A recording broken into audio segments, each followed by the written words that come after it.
Every winery has a winery dog. It's one of the most amazing and fun things about them. Only one winery dog has its own rosé. Only one winery dog will only eat sushi from chopsticks. Enter May Hersly, tonight's guest. And along with Adam and Stacy from Hersly Wines, we talk about the winery dogs and we catch up with them on SIP episode 128.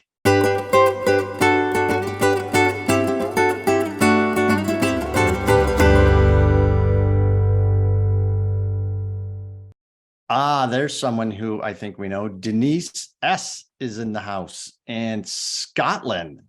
Do we used to know a Scotland, didn't we? Yes, the name is familiar. Scotland. Izzy, Jim B, Jan, Denise P, Chad, Angelo. I can say his last name because he's actually a wine producer, and he's coming up on SIP in a few weeks. Dahlia, good to see you. Eileen, Eric, Eve, Hans and Caitlin, Ivy, Izzy, I may have said hello to you. Jenny, the group is all here and getting and growing, so I'd like to see that. Ladies and gentlemen, welcome to SIP episode 128.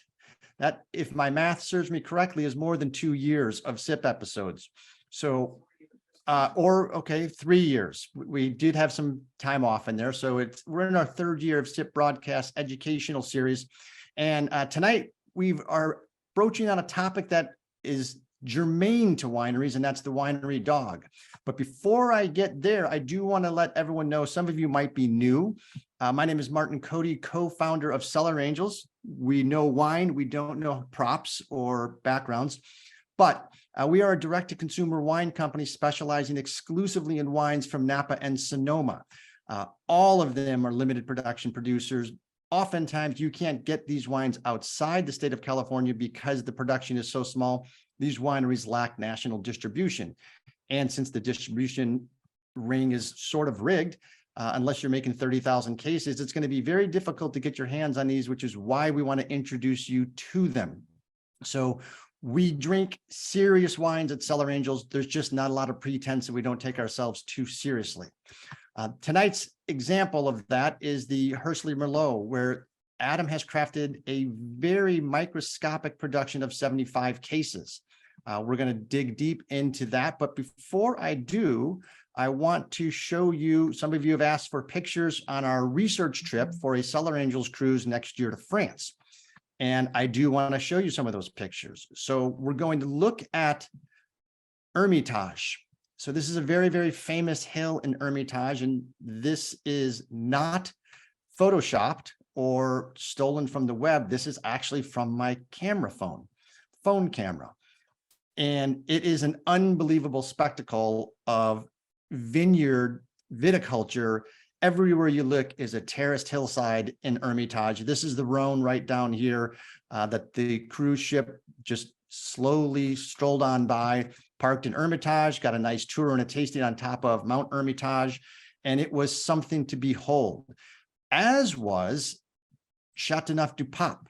So you have to let me know if that picture has popped up. I say no, because I see Mission Control is telling me no.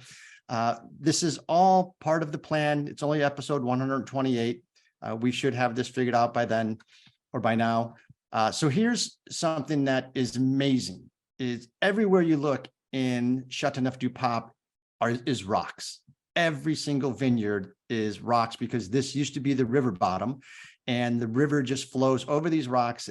They're all smooth. It is amazing how these vines, some of them are 15 years old, some of them are 35 and 40, are growing out of solid rock.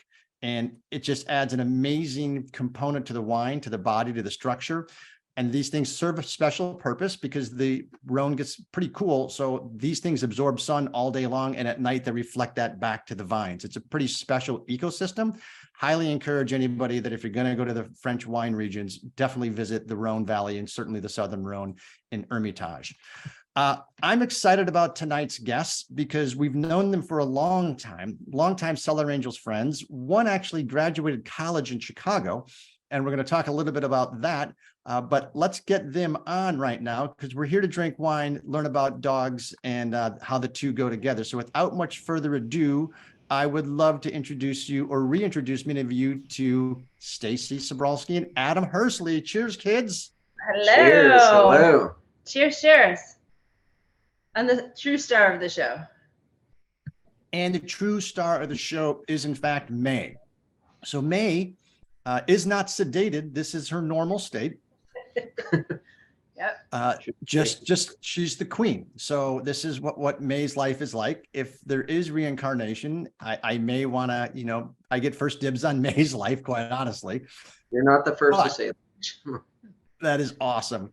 All right. So you two founded Hersly in 2012. And Stacy, I'd like you to kind of give me a little bit of your background and passionate about wine. How did that happen?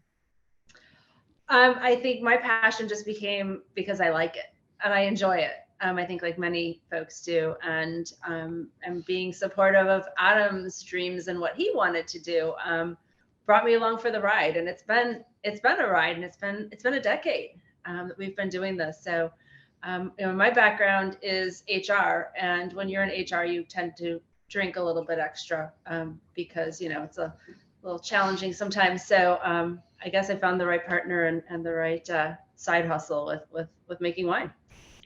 And where did you grow up, go to college, and how did you two meet? Sure. So I'm from a small town of Peru, Illinois, about 100 miles southwest of Chicago. Went to undergrad at DePaul in Chicago, and then also went to grad school at University of Illinois, Chicago. Spent a few years in Chicago, and sorry, Mom, if you're on, it was a little, Chicago is a little small. So it was time to come to New York. And when I went to New York, when I met Adam. How is growing up in Peru and then Chicago is a little small? It was, you start to, the walls got to, a little closed in, and it was time just to stretch my wings. And I like it. I stretched, pushed me a little bit, personally and professionally. And then Adam, you grew up in New York, yes? I did. Born and raised Rockland County. Went to school upstate, Cornell Engineering, and came back to New York City right after college. And started at Google 19 years ago. Scary, half my life. And was going back and forth between New York and Mountain View for work almost every 3 weeks, and would take a trip up to Napa or Sonoma pretty much every time we were out there, and fell in love with wine. And yeah, I mean, we just met tons of people, and Joe Phelps, my mentor, basically told me, you're an engineer, you love to cook, you should make wine. And I laughed him off. I'm like, yeah, that's funny. And we went back to New York. But I started the UC Davis extension program here in New York. And then after a few years, I took some time off from Google and decided, let's just try it out. We'll see, do a couple of internships, fell in love with the winemaking, and we decided one cold day, I asked Stacy if she wanted to move to Napa.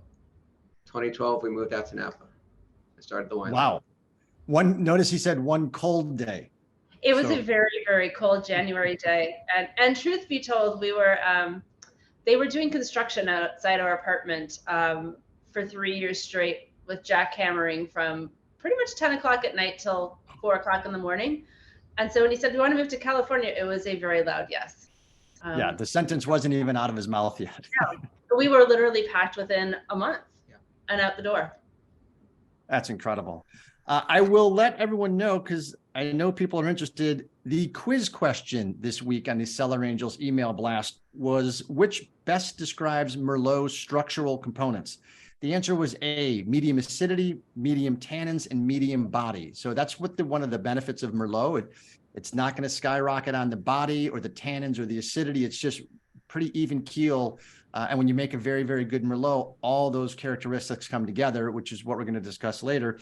By the way, the winner on that was Brent H. I don't know if Brent is in the house. Sarasota Sifters are in the house. I'd like to see them.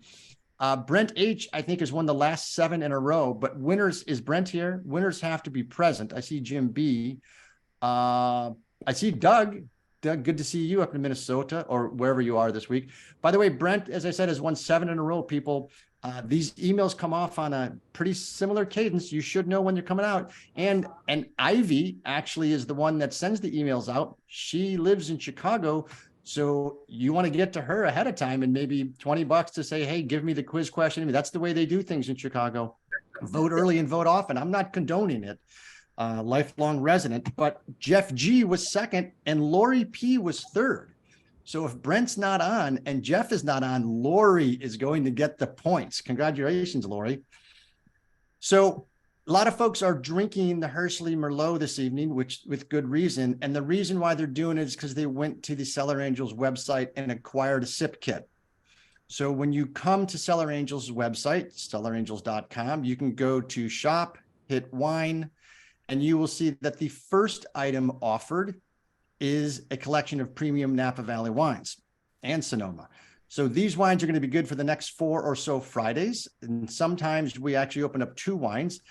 We have a couple special wines coming up because interesting, Adam took a UC Davis extension course, and we have a wine professor from UC Davis that is going to be coming on in the coming weeks to talk about that amazing program. So definitely, if you wonder how we got into this crazy business, it's not too dissimilar to Adam and Stacy's, where you just have a glass of wine, you end up going up to wine country, and you realize this is a lot bigger than Peru, and it is just absolutely gorgeous. But you have to go there, and you get bit by the wine bug, as we did, and founded a wine business in 2007. Founded Cellar Angels in 2010, and you just don't look back, and you get to meet people, great people like Adam and Stacy. But definitely check out the Cellar Angels website. All the wines are there, a nice rotating selection, and anything you need, you can drop us a line and we'll get it for you. Let's talk about Hersly. So you're in your 11th year now. And Adam, when you started this, you mentioned you were kind of mentored and inspired by Joseph Phelps, and hopefully everyone is familiar with Joseph Phelps and certainly their flagship insignia brand. What was it about the process of what Joe saw in you and your passion that even though you laughed him off, you did go back to New York and realize, maybe I could do something? I mean, he put in the back of my mind that the winemaking is a great combination of things that I love. And I'm like, I decided, let's try the courses. And I mean, chemistry is not everyone's favorite subject. It's probably not my favorite subject, but I thought, okay, let's try it. Let's see where it goes. And the hands-on is what I really enjoy. The passion of being in the winery, having purple fingers, really just showing what the earth gives us, showcasing what we can do with a single vineyard, very small property that, and May needing her cheese break. Sorry. But I mean, it's really just the passion of being able to create something from the earth and really enjoy what I love to do and share it with good friends and family. And you mentioned the engineering degree at Cornell. Yeah. And we talk obviously to a lot of winemakers over the last 13 years, and you always hear the combination of science and art, right? And so the science part had to have resonated with you from an engineering perspective to like get into it. And then the geological side of it, getting your hands dirty, it's literally the best of both worlds. Does it still excite you and kind of thrill you today? Absolutely. I mean, every harvest is different. I mean, we've clearly had some challenging years. 2020, we didn't do a harvest. So technically we've made 10 harvests, even though it's been 11 years. But yeah, I mean, Mother Nature gives us what we produce, and we're at the hands of that. That to me seems, and we say it often, winemaking is literally your vocation on a razor's edge, because there's so much of it out of your control, specifically with Mother Nature, specifically where you are geological with fires and earthquakes and the Mediterranean climate, and you want rain in the early part of the year, not in the late part of the year. And each harvest, you have to what is your routine to kind of psych yourself up to deal with all of the curveballs? Is it scotch? Is it, Yeah, lots of scotch, lots of vodka, usually scotch, vodka, wine in rotation. I in mean, rotation? in rotation, yeah, it's tough because we have almost no control, and it's just let's hope we can get something in that we can then produce and make wine with. Because last year we had 115-degree weather for a week, not something that the grapes really enjoy, but No. that's And what then, we. Stacy, the dynamic, you obviously are a partner in all of this. You handle a lot of the behind the scenes general management of the winery and everything. I don't want to, I'm thinking of you kind of as a professional coach's spouse, where, does Adam get like really cranky around harvest time and stuff? And you just like, stay away from me, and sleepless nights? And He takes it very, very seriously. And he takes it to heart. And it's not just, we'll see, we'll make it work. He doesn't sleep a lot to begin with. And when harvest rolls around, he's tossing, he's turning, he's up at 4, he's checking the weather, he's looking at this, he's looking at that, he's checking schedules, he's out in the vineyards, taking the bricks. He takes it serious. And it's not just something that's just a passion, or not just only a passion, but it's something that his name's on it. It's integrity, it's ethics, it's kind of all the things that you hope for, as the coach's wife. And I'm proud of him. He puts his heart into it, 100%. no, that's awesome. Was there ever a decision not to put your name on the bottle? I don't know. I think we had kicked around a couple of different names, and what we were going to maybe name the winery and what have you. But at the end of the day, we don't have children. We have May, and there's going to be a day that May's no longer around, which God help us when that day comes. But this is a legacy. Like, this is something that we can say, like, it's kind of a little mark that we have, and a little bit that we've left to take on and to pass on the Hersly name. So I know that sounds kind of corny and probably a little hokey, but it is kind of our child, and it is kind of our thing. No, and when we talk to the folks and producers that actually have their name on the bottle, they will tell you that there is a heightened sense of performance anxiety, if you will, where it's like, hey, my name is on the bottle. It doesn't say, Pinnacle Wine or something like that. And if there's a Pinnacle Wine out there, don't sue me, please. So there is added pressure, not that it's not already pressure packed enough, right? So now your name is on the bottle. That's going to be on restaurant wine lists. It's going to be in friends' homes. And so I would imagine that does kick it up a few notches. Absolutely. Yeah. You can't hide. No, it's a good point. You can't hide. So 2012, you have this decision that you want to produce wine. What was the goal in 2012 from a varietal perspective and from a case production perspective? And I'll throw this to Adam. So we moved to Napa and basically wanted to start making wine that we both enjoy, what we like to drink, because if it wasn't good, we were going to be stuck drinking a lot of wine. And what did you like to drink? So we started with our 2012 vintage was Pinot Noir and Cabernet. And we started small. We did 26 cases, 1 barrel of each. Okay. And we added a Sauvignon Blanc in 2013, and we grew to about 200 cases. And we continue to grow. We're about 400 to 500 cases per year, depending on the vintage, depending on what Mother Earth gives us, because we've had small vintages and we've had some larger vintages. And is there a sweet spot for you, Adam, that still feels like a full-time job and passion, but it's manageable, and a case production perspective where you don't want to go over, because then it's just going to be the monotony of, okay, this is no longer fun? We're probably at that spot at the moment. I mean, it's quite a bit of work. We're now doing the Rosé of Merlot. We're doing the Merlot, Pinot Noir, Cabernet. We have a few small things going, Petit Verdot. We have about 13 cases of from the 2021 vintage. So some exciting small projects, but it gets, when there's that many things that we're balancing, it starts to get to be a little bit more in the winery, and it's just balancing that and my other full-time job. Right. I guess 19 years at Google, that requires some energy and effort as well. And Stacy, you also have a full-time job. So how do you balance running the wineries, books behind the management of everything there and a full-time job?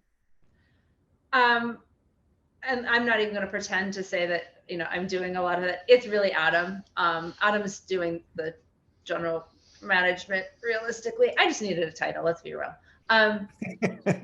Give yourself some credit. A little credit. I do a lot of the sales. I do take the bag and I schlep that bag around to restaurants or wine shops or whatever it may be. Because we're small, we don't have a distributor.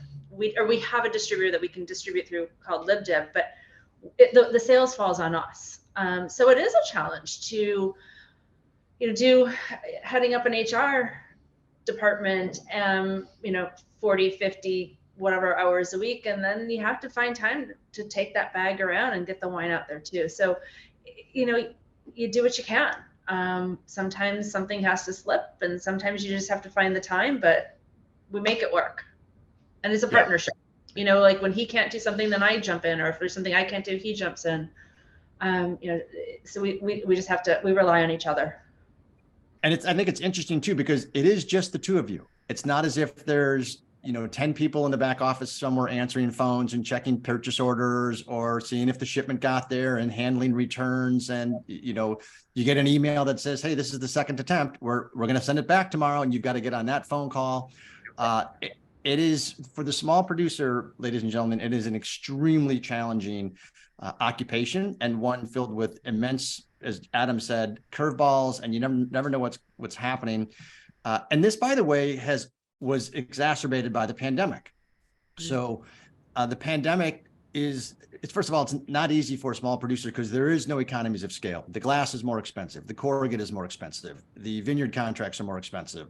There's unless you're doing 10,000 cases, and Adam clearly is not, there are no economies of scale.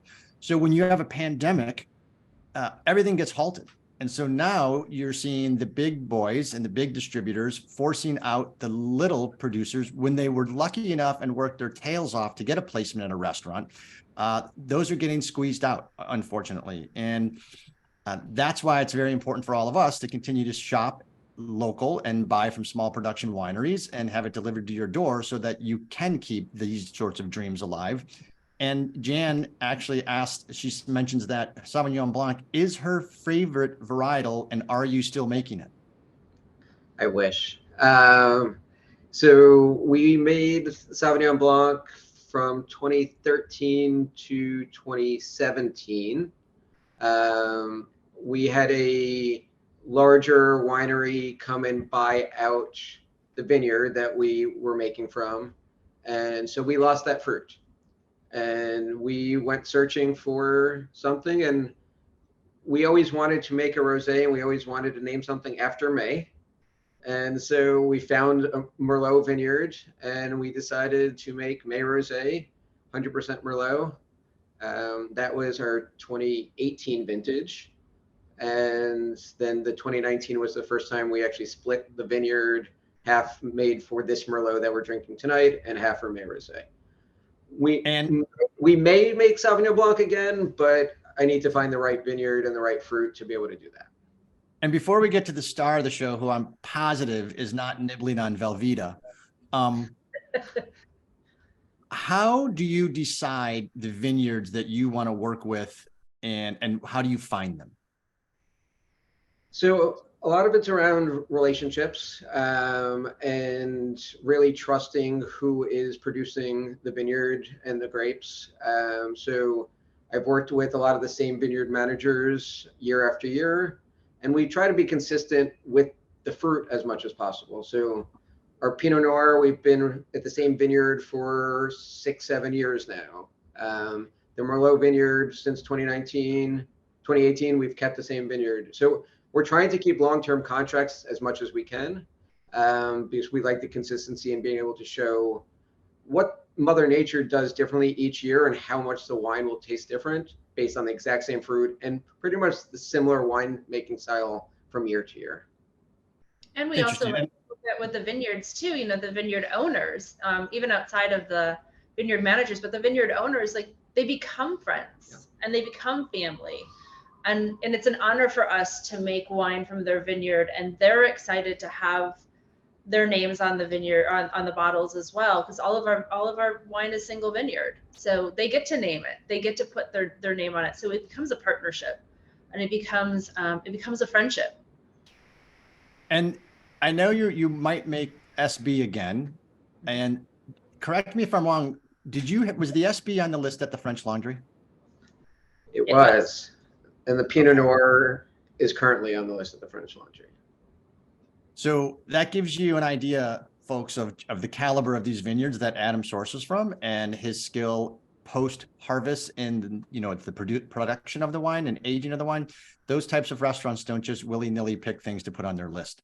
That might be the second time I've used willy-nilly this evening, so I promise not to use that again. Horrifying. Got to be a better descriptor than that. Let me go with our first poll question, because Adam, where is the Merlot vineyard? It is just what AVA? Calistoga. Okay. So since some of the Cellar Angels audience has been known to use their smartphones to answer questions, this one will not grant you that much time. What is the oldest AVA of those listed below? Is it Diamond Mountain? Is it Calistoga, Oakville, Howell Mountain, or the Petaluma Gap? So now this Merlot is actually from Calistoga, and it is an astounding, huge 75 case production, 3 barrels. It's in my glass and it's tasting fantastic. We've had ours open for about 45 minutes. Do you recommend decanting this, Adam, or anything, or just pop and go?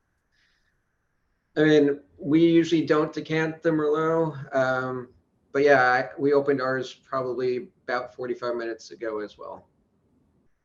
All right, 5, 4, 3, 2, 1. All right, Adam or Stacy, you guys know the answer? I do not. No. That is a bummer, because I thought one of you would, because I don't have the answer. I would, if I had to guess, I would have a guess, but I'm actually surprised Diamond Mountain didn't get picked, because That's of the list, it's the third oldest. The youngest is the Petaluma Gap. It was an AVA in 2017. Then you go Calistoga, 2009. Then Diamond Mountain, 2001.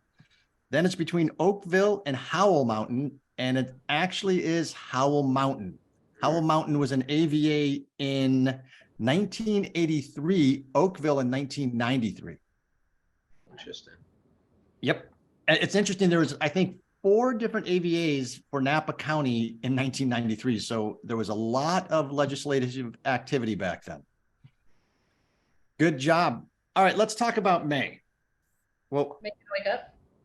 there's I know that feeling, because when we're in France, they end every dinner with a cheese tray, and that's usually what happens after the cheese tray. You end up just going right to bed. They aren't unintelligent there. So winery dogs as a whole, we have yet to find a winery that I know of that didn't have a dog. So what is the winery dog role traditionally, Adam? This tradition is probably very different than most winery dogs. I mean, they help out in the vineyard, they scare away creatures, they lounge, they welcome guests. It's a little bit of just a dog's life, but enjoying. I like Chad says PR. Yeah, PR. May does the best PR, that's for sure. Is there, I mean, I don't know if anybody other than some of the folks that are, you know, longtime Hersly advocates, when you can follow the Facebook page of these two, May actually probably has more frequent flyer miles than me. She eats better than I do. Sorry, Mission Control, but this dog eats more sushi than she should. I'll hear about that later. How did this happen? Where did you get May? What was the decision behind, kind of the mascot, Stacy, what prompted this? I've always had dogs my whole life. I was afraid of dogs when I was a little girl. My mom said, well, then you're getting a dog. And I had a little wiener dog, Pretzel. And then I had another dog, Bonnie, in Chicago, and Adam never had a dog. And I said, well, if I can't have a goat in Napa, then let's get a dog, because I wanted a goat. That's a whole nother story. So we decided it was time for us to get a dog, and we felt very strongly about adopting a rescue. And we went through quite a process to find the right dog for us. And we found May through an organization called Noah's Bark out of Sonoma. Noah's Bark. Noah's Bark. Yep. May had a rough life before us. We believe that she was pit bull bait in the Fresno area. She was incredibly, incredibly abused, obviously with being pit bull bait. She was, they found her on the highway, beaten up. It took her a month to be medically cleared before we could even see her. We saw her, and she peed on Adam. I was like, I have found my spirit animal as a dog, and that was it. So then May. To be fair, though, who hasn't? I mean, when it gets right down to it. Well, she didn't. She peed on the floor and then stepped in it, and then stepped on me. She didn't just. She made her pee mark. on me, but she made her mark. She did. She was marking her territory. Yes, and we knew that she was ours. She just was a sweet, sweet, sweet dog, and quickly just made a home in our hearts. And she, even before we officially had May Rosé, we were making just some runoff juice, and we're making May Rosé in our basement in Napa. Just little side projects, because it rhymes. It's May Rosé, like it works. But she, like you said, she travels everywhere with us. She's been around the country. She's been to Mexico. She does love sushi. She does love cheese. She hates vegetables. And now that we've had her almost 11 years. So she's probably somewhere around maybe late 12, early 13 years old. And she rules the roost. Let's be real. It's her world. We just live in it. Well, and I have to compliment you guys as owners, because the pictures, I mean, this picture right here, it's not Hollywood Studios type of thing. You give May protective eyewear whenever she's in the car, whenever she's in the bike basket and stuff like that. She's got the vest on. I mean, everything is, she does rule the roost, and you're such good owners in that capacity. The dog is want for nothing, which is great considering the early life that she had. I'm curious, when we talk about security and dogs taking care of the vineyard and getting out, owls and predators and stuff like that. Does May do any of that?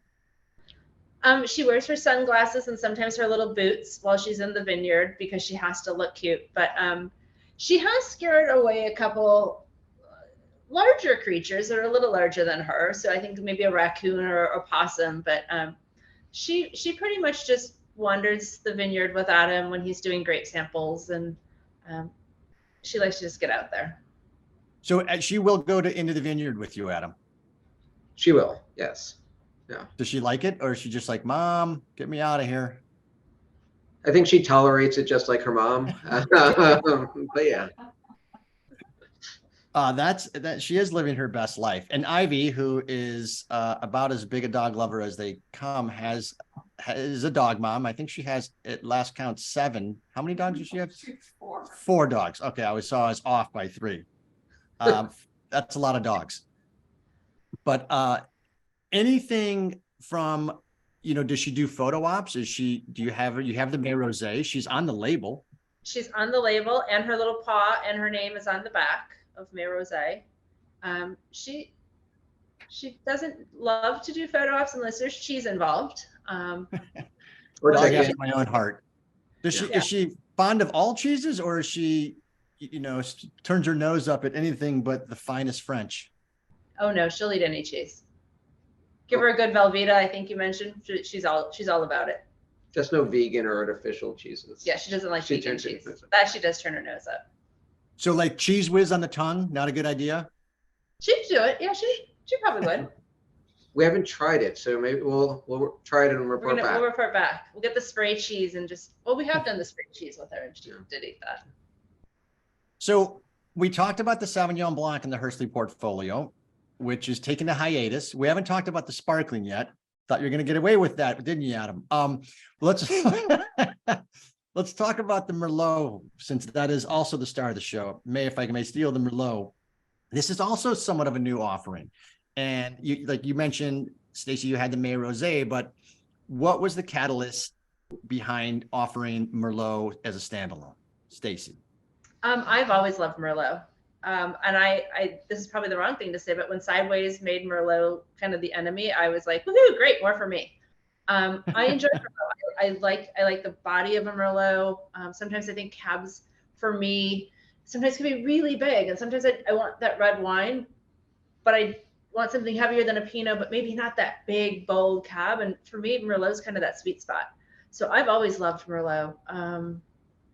When we had this opportunity to get this vineyard, we kind of jumped all over it because it's just kind of a style that we both enjoy.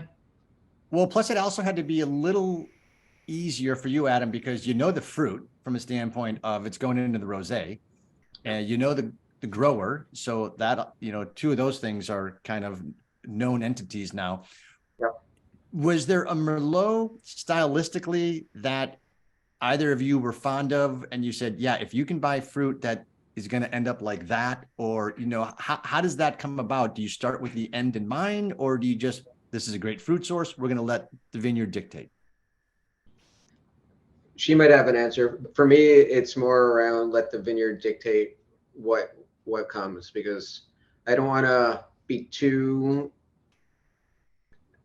changing what the vineyard is. I want to just really showcase that. And so as minimal as we can, just to really showcase, and really every year is different, but the fruit just speaks for itself. And that's what I was super excited about.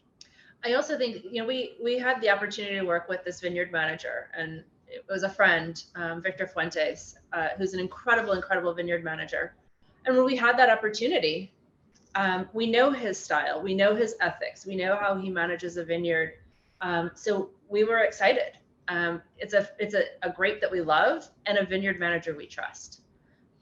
And yeah, that's huge. And stars aligned.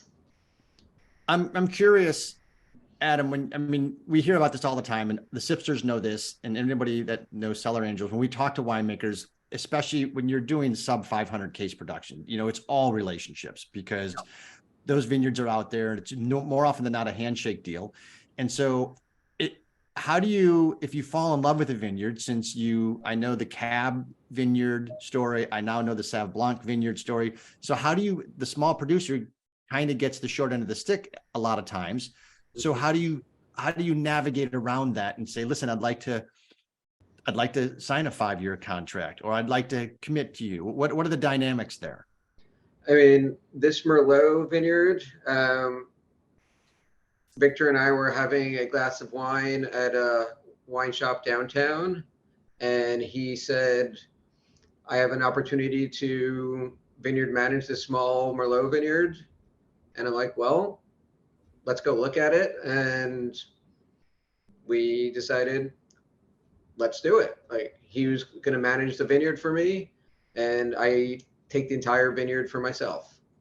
The first year, he actually took some of it, and he decided he didn't want to make any more wine. And so the next year, I took the full vineyard, and we decided then half of it will go to the Merlot. So as long as he has the vineyard management contract, you should be fine. Yes. We hope so. It's challenging. And, a lot of the big guys come in and they push out the little guys.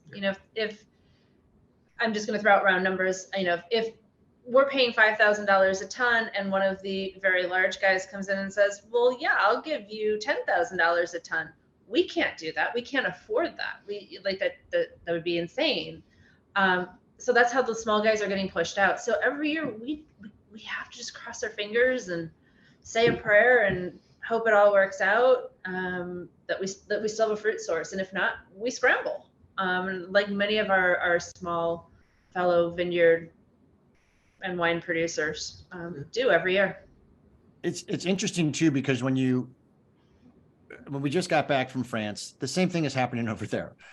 You know, you look 20 years ago at the producers in Champagne or the growers in Champagne, and the growers were so many more growers 25 years ago, but then companies like LVMH start buying all of these brands, and they need, you know, Veuve Clicquot goes from 15,000 cases a year to 160,000 cases a year. They need grapes.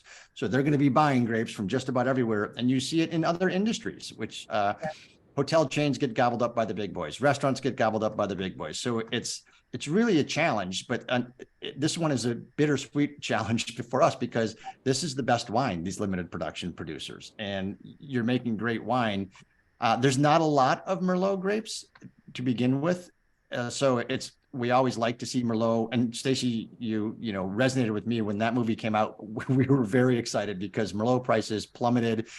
You could get fantastic Merlots for pennies on the dollars as you could 6 months prior. So, and then everyone started planting terrible Pinot Noir, but that's another story for another episode. I do want to quiz people as it relates to acres planted globally. So, which variety below has 840,000 acres planted globally? Chardonnay, Merlot, Sangiovese, Cabernet Sauvignon, or Pinot Grigio? And with that, I'm going to take another sip. I think I know. I know what my guess is, but I don't know.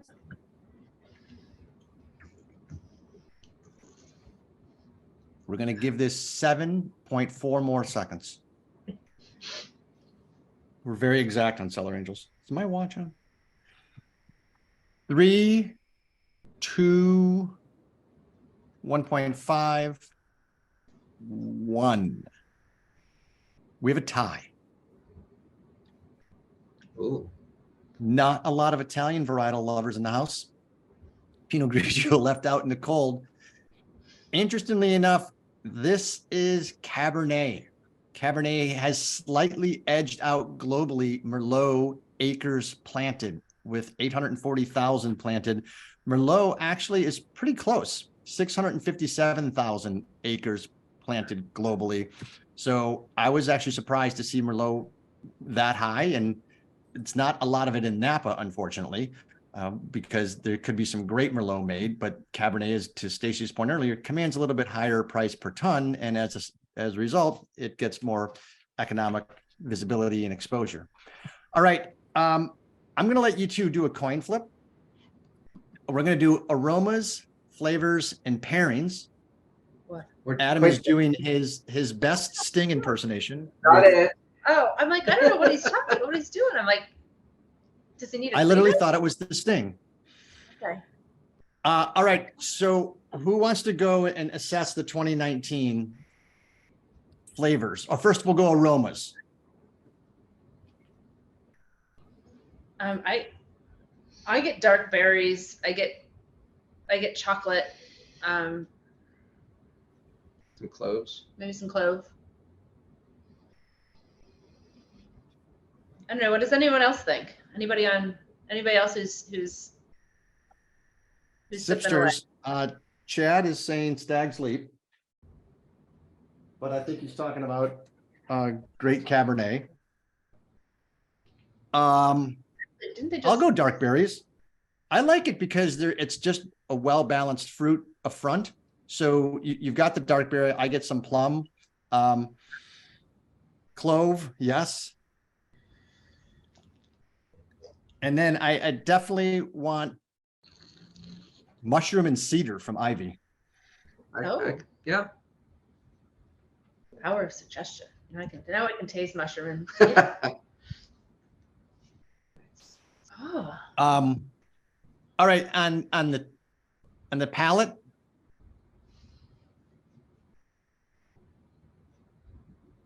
And I think Hans also has nailed the nose too. Some clove, darker berries, bit of forest floor. You do get that earthiness there on that forest floor. I don't know if you get pine, but that when Midwestern guy here, whenever I hear forest floor, I just think of compost, pine, and wet leaves. Depends on the forest, I guess. It does, but forest, exactly. Joshua tree, not so much. All right, so on the taste, same. I get cranberry. I get a little cranberry on it. Sarasota Sipster is spot on, earthy, Earthy. but I get still fruity. Yeah. Mm-hmm. All right, and then Adam, I'm gonna go with your culinary-esque skills because you're the one that grew up wanting to be a cook, chef, Yes. sous chef, not a line cook.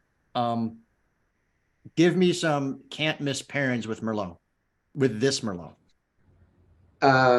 So, I mean, you can't go wrong with any type of meat, I would say, like a beef, a lamb, probably some tomato based, like a sauce. Some Italian dishes come to mind, but One thing that I'm thinking that, and Adam makes, and it's ridiculously good, it's a lamb dish that he does that has a cherry, like compote kind of sauce thing, and it has some rosemary and thyme, and it would go perfectly with this. And he has the recipe and would be happy to share. But it's a kind of a lamby, so it's got a little bit of game to it with the cherry. Would go really well with this, I think. Well, and I would highly encourage people to have filet mignon with Merlot versus filet mignon and Cabernet Sauvignon. I would agree. Filet mignon is a much leaner piece of meat than, say, a strip or sirloin. What was that, Adam? Jim was saying my braised short ribs. So there you go. Yes. Yeah. But filet and Merlot is an absolute dynamite pairing because of Merlot's, as we talked about in the quiz question, medium body, medium acidity.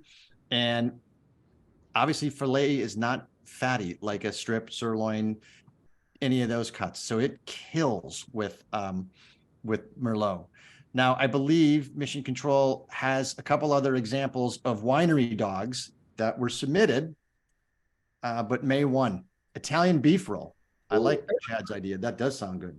that sounds really good. Italian beef roll, like Chicago Italian beef dipped in au jus. Yes, with Chardonnay? pot belly jardinera. Chad, no. We went off on a tangent. So with pot bellies. Oh my gosh, that's right, pot bellies. Little pot bellies. That was the first one right there. Ever, Stacy. Here we go. Yep. So Keller Estate. God, look at that little pup. Halleck.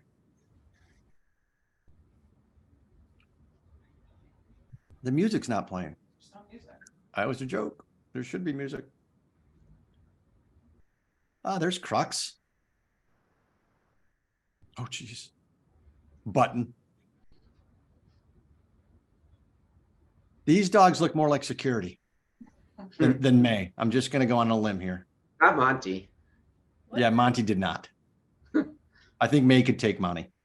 Wow. There's the. Now, I want to show folks kind of where you are as it relates to where this vineyard is behind me. And talk to us about, this is the one that your vineyard manager friend is farming, but the Sweet 100 vineyard, where does that name come from? So the property is at 100 Foothill. And so the owners of the property call their house Sweet 100. And so when we asked them, what would you like to put on the label? What is the vineyard called? They said, well, we call the house Sweet 100. Let's call it Sweet 100 Vineyards. And so there you go. And a name was born. Name was born. Yes. I want to. Sorry, Jennifer. Go ahead. We do get people who ask, sweet, is the wine sweet? And no, the wine is not sweet, but the vineyard and the house is. So, yes. Very nice. We're going to go to Google Earth now, and you hear us talk every single week, and Adam and Stacy know this, but every single great wine region has a maritime influence. Where they are out in California, they've got a bunch of them. So you've got the Pacific, you've got San Pablo Bay, you have all the rivers and stuff. But this is, as I mentioned earlier in the picture, Hill Hermitage. So this is the town of Hermitage. These hills, as you saw, are very, very steep, but you have the maritime influence of the Rhone River that has a tremendous influence over the years of not only the microclimate, but the rain, the moisture. There was snow flurries a week before we got here. So you've heard lake effect snow. There's also river effect snow. You've got Eltain Hermitage across, which also has vineyards. And then you move a little bit south down the Rhone. I highly encourage a river cruise. And then you can actually see the soil change because of the temperature change. And you've got Chateauneuf-du-Pape. And when we dig in here, those are all the rocks that I showed you. This town, by the way, you have to visit this town. It's insanely cool. Every tall hill in France has a Roman ruin on it. It's amazing how many castles are still there that you can visit. And then the other village that blew us away was Gigondas in the Rhone. And this little town here is something to behold. It too has a ruin. Let me get those red things out of there. But someone or some business is pouring a ton of money into this town because it is immaculate. Here's a ruin up on top of this hill. There's vineyards everywhere in this town. These are roads that people go way too fast on, so you have to be very careful when you're walking. And I think France invented the roundabout because they are everywhere and they are an amazing traffic flow standpoint. But boy, if you are driving and you are not familiar with roundabouts at 30 miles an hour, you tend to go around them a couple of times just to make certain that you're getting off on the right exit. And I don't frown upon that. I like to see some of the locals and see their reactions. And the middle finger is apparently universal. You don't have to speak French. They'll communicate with you.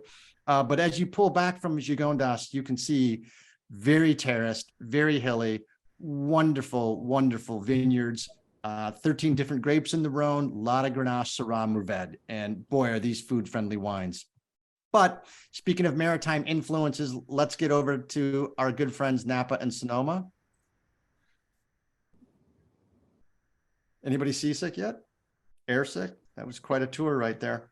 Some turbulence. A little turbulence. No jet lag, though. We just covered a few thousand miles. So Napa and Sonoma, Napa County, Sonoma County, immense maritime influence. And it's amazing to me. We talked Petaluma Gap with the AVA, and it's famous for its air conditioner effect where the fog just comes in off the Pacific, cools the vineyards. Totally natural. It's not as if they've got giant fans up there sucking that in. It's just, Adam could explain it to us from engineering terms. I just call it like a giant vacuum. I'm sure there's some engineering attributes there. I'm always amazed at how much larger Sonoma County is than Napa County. And Napa has twice the number of wineries in it, but you have all of the different rivers, all the different lakes. San Pablo, huge influence on the cool climate grapes, Chardonnay and Pinot Noir down here. As we heard last week from Ryan, or 2 weeks ago from Ryan Hill, their vineyards that they use. I learned an interesting fact last week. Adam, when the wind blows at 9 miles an hour or more, the flowers actually close, and it shuts down in this area specifically, and the grapes get longer hang time because it's protecting itself. And so that wind, and by the way, the wind in France, the Mistral winds we experienced a little bit, that they weren't fun. It's amazing what they can do to the clusters of grapes. The Merlot vineyard, way up north in Calistoga. Yep. So how old are the vines here? I don't have the exact dates, but I'm guessing they're in the 10 to 12-year-old vines. Okay, so relatively young. Yeah. And is it this whole block all Merlot or this vineyard? So the very top part, there's about 10 rows that are Cabernet, which the owner takes, and the rest of it is Merlot. That's outstanding. I'm a big fan of this Merlot, big fan of Merlot, really a big fan of Stacy encouraging you to make Merlot. I'm confident in her success to encourage you to make bubbles. I'm just, Right. anybody else want bubbles besides me in the chat? Let Adam know that you'd like bubbles. It's been a discussion. I keep getting shut down, but who knows? Yeah. Never say never. Never say never. That's right. Michael Jordan was going to retire once. Never say never. Look at Ivy. Bubbles, please. Chad, yes. So send all letters to Adam at Hersly Wine. No, just joking. By the way, in Cellar Angels very soon is going to be having a list of wineries on the website. Actually, we do have one, thank you, of dog-friendly wineries. So you can now bring your pet to these places and taste without fear of any retaliation. We talked past, conception, current. Where do you want to go in the future, and how do people come taste with you, Adam? Yeah, so we actually joined a little collective downtown in Napa. So it's called Feast It Forward. It's, if you've been to Napa, it's right across from the Oxbow, excuse me. And so we host our private tastings there. It is dog friendly. If you do have kids, it is kid friendly. But when we do private tastings, we're upstairs in one of the studios, and it's an amazing experience. You can walk to downtown, all the restaurants, so it's a really fun time. And Stacy, you've been doing this now for 11 years. As it relates to Hersly Wines and the wine industry, what to you is the single most fulfilling aspect? It's seeing people enjoy the wines that Adam puts so much heart and soul into. It's still weird to me when I'm at a restaurant and I see somebody order a bottle of wine. They don't know us, and they chose us out of umpteen bottles on a wine list. They chose us, and it still brings a little tear to my eye. And then when I hear when people say, "Oh my gosh, that wine is so good," it makes me happy, because I know how much Adam loves doing what he does, and how much heart and soul and passion, blood, sweat, and tears he puts into it. There's no blood in the Adam, wine. what's that? No blood in the wine, so. It's been done before a couple thousand years ago. I mean, it wouldn't be the first. I avoid that. Exactly. So now, Adam, sort of a trick question, difficult question, but if you could pick one individual, living or dead, to have a glass of your wine with, who would it be? I mean, that's easy. It is Joe Phelps. We never got to share the wines that I made with him after we started making the wine. So sitting up at his house, sharing what I've produced would be incredible. Awesome. I mean, it's amazing.